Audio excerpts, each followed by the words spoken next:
Israel की सेना ने हमास के हथियारों का जखीरा बरामद किया है।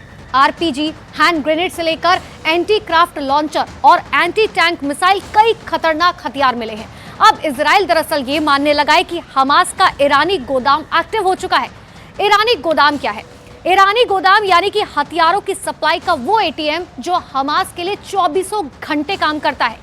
लेकिन इसी गोदाम को लेकर अब सब कहने लगे हैं कि अगर ईरान ने एक भी इशारा कर दिया तो ये युद्ध पश्चिमी एशिया से निकलकर यूरोप तक फैल सकता है।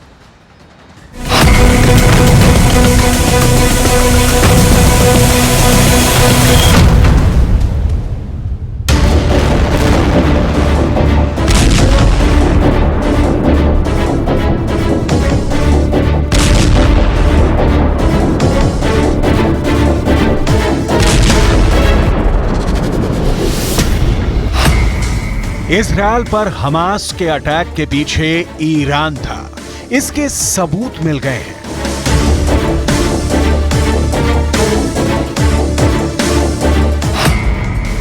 ईरान ने हमास को पहुंचाया था मार काट का सामान, इसके प्रमाण मिल गए हैं।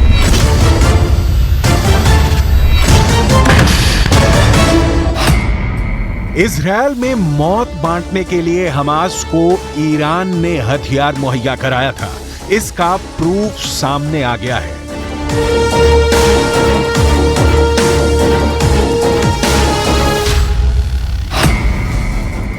इजराइल में नरसंहार के लिए ईरान ने कौन कौन से हथियारों की सप्लाई की थी, इसका कच्चा चिट्ठा इजराइल को मिल गया है।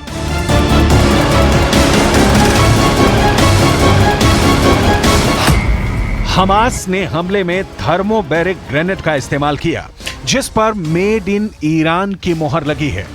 हमले में हमास के लड़ाकों ने जिस AK-47 की गोलियां बरसाई थी वो हमास को ईरान से मिली थी।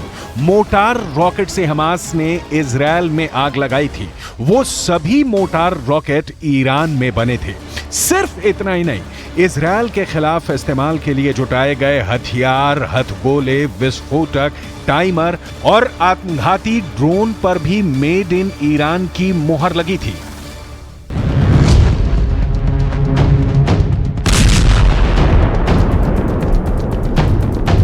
इजराइल की सेना ने हमले की जगह और आसपास से उन हथियारों का हिस्सा बरामद किया है जिसका इस्तेमाल 7 अक्टूबर के हमले में हुआ था।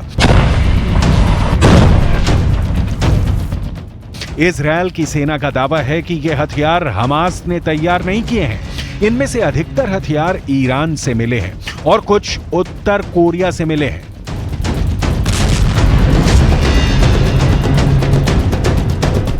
ये वीडियो उन्हीं हथियारों के हैं। इन हथियारों को इजराइल की सेना ने गाजा में सीज किया है। इन हथियारों में आरपीजी है, इनमें हैंड ग्रेनेड है, इनमें एंटी क्राफ्ट लॉन्चर है, इसमें एंटी टैंक मिसाइल है। साथ ही इस जखीरे में एंटी टैंक माइंस भी बरामद हुई हैं। ये वो हथियार हैं जिनका इस्तेमाल 7 अक्टूबर को इजराइल पर हमले के लिए किया गया।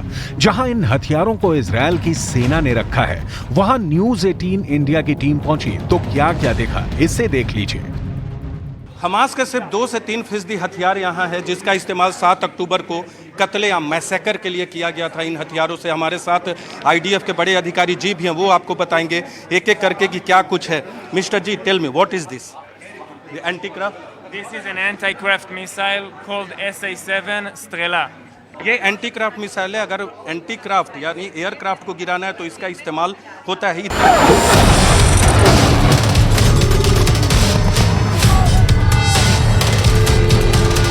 यहां इजराइल की सेना ने हमास को मिले थर्मोबैरिक ग्रेनेड भी दिखाए।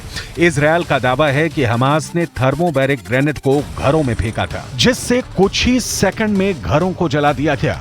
इजरायली सैनिकों ने ईरान में बनी मोटार रॉकेट भी बरामद की हैं। Here is a different type of explosives, of charges. For example, this one here is a thermobaric grenade that was used to burn rooms inside the houses. They used a timed detonator that is screwed here.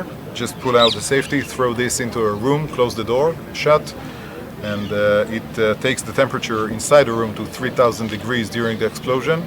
burns, incinerates everything inside the room. Nothing comes out. We've seen many of those being used, and we collected many of those that weren't used in the field.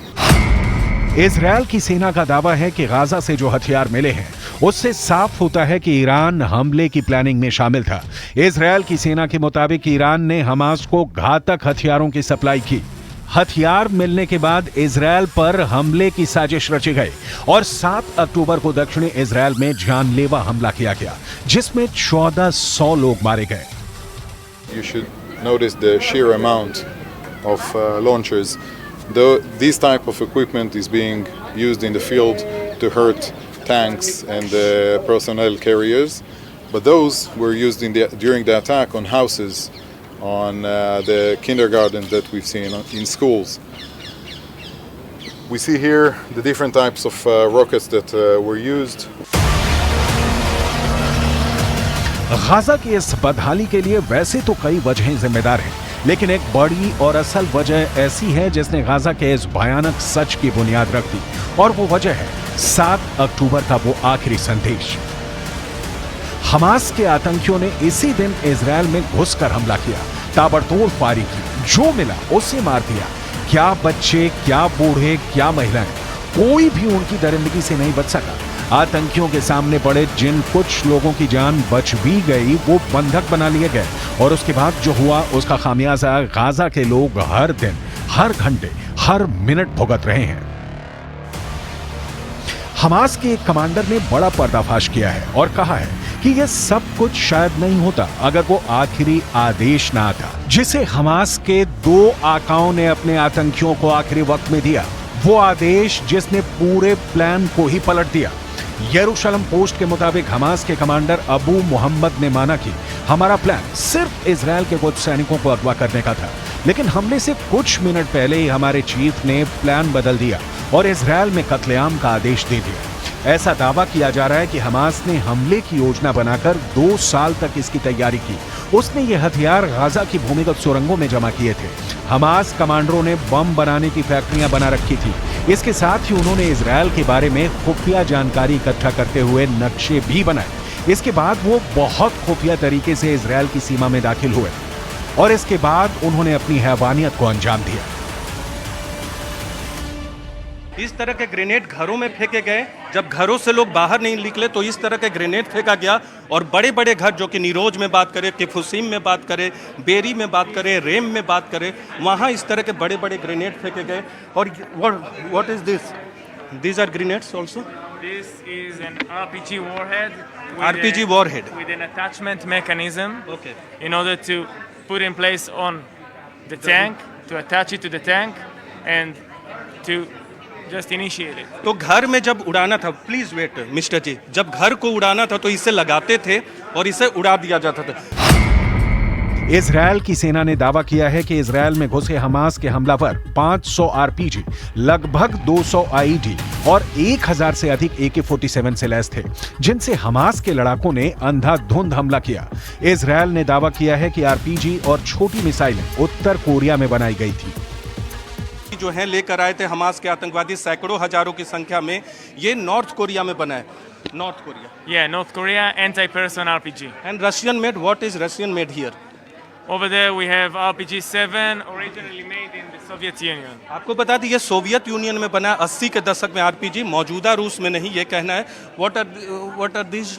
This is RPG-7 VR, homemade by Hamas. You can ये देखिए, ये homemade है, Hamas ने बनाया है। तमाम जानकारी हमारे साथ दे रहे हैं। ये हमास का RPG-7 VR, ये अरबी में लिखा है।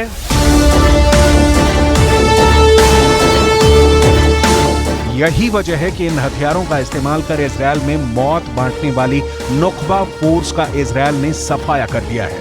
पहले हवाई हमला और अब ग्राउंड ऑपरेशन कर इजरायल ने हमास की नुखबा फोर्स की कमर तोड़ दी है। हमास की नुखबा फोर्स ने ही 7 अक्टूबर को इजरायल पर हमले को लीड किया था। ऐसे में इजरायली सेना लगातार इसके कमांडरों की तलाश में थी। इजरायल का दावा है कि नुखबा के टॉप कमांडरों ने ही 7 अक्टूबर को दक्षिण इजरायल पर हमला कर सभी को मार डालने और घरों को जलाने का फरमान सुनाया था। नुखबा फोर्स हमास की स्पेशल मिलिट्री यूनिट है। आरोप है कि अल कासम ब्रिगेड के साथ मिलकर नुकबा फोर्स के लड़ाकों ने भी इजरायल में कोहराम मचा दिया था। इसी वजह से इजरायल की सेना के निशाने पर स्पेशल मिलिट्री यूनिट के ठिकाने थे, जिन्हें ध्वस्त करने के लिए वो लगातार हवाई हमले कर रहा था। और अब जमीनी हमले में नचाबा फोर्स के कमांडरों का काम तमाम कर दिया है। टाइम्स ऑफ इजरायल की रिपोर्ट के मुताबिक इजरायल के सैनिकों ने एक जमीनी ऑपरेशन में नुकबा कंपनी कमांडर अहमद मूसा और नुकबा प्लाटून कमांडर अम्र अल हांडी को मार दिया है। नुकबा एक ऐसी स्पेशल फोर्स है जिसमें शामिल लड़ाकों का चुनाव हमास के सीनियर कमांडरों की एक कमेटी करती है। इस फोर्स के लड़ाके दुश्मन पर घात लगाकर अटैक करने, सुरंगों के जरिए घुसपैठ करने, एंटी टैंक मिसाइल और रॉकेट से हमला करने में माहिर होते हैं। दावा यह भी है कि नचाबा फोर्स के लड़ाके हमास के बड़े नेताओं को सुरक्षा देने का काम करते थे। अब इजरायल की सेना बहुत बेरहमी और क्रूरता के साथ हमास का सर्वनाश कर रही है और इसमें सबसे बड़ा नुकसान गाजा पट्टी के लोगों को भी झेलना पड़ रहा है।